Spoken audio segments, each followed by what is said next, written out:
No niin, kerrois jotain itsestäsi, Aino.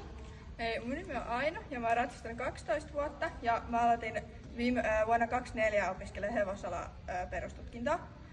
Ja mun tavoitteena hevosalalla olisi työllistyä varsinkin niin ratsastuksen hevospalveluohjaajana ja sitten ehkä jossain kohtaa opiskella sosiaalipedagogisen hevostoiminnan peruskoulutusta ja ehkä tallimestariksi jossain kohtaa.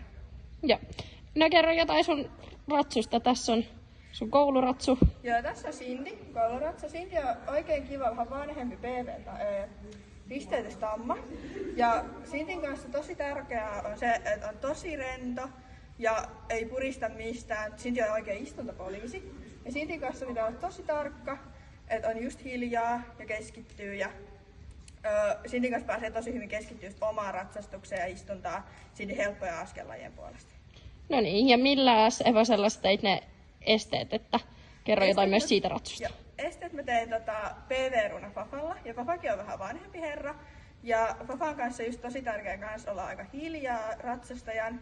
Ja Fafa on aika kuumuva varsinkin esteellä, ja se videoilla vähän näkyykin, että mä saatan olla välillä ehkä vähän jopa liian siellä varovasti. Mutta Fafa sopii mun käteen tosi hyvin esteellä, ja se on tosi kiva ruuna ja se on kiltti, sen kanssa pystyy mennä kaikki ja se ei hätkähdä mistään liian isosti. No niin, ja oliko enää muuta lisättävää? Ei.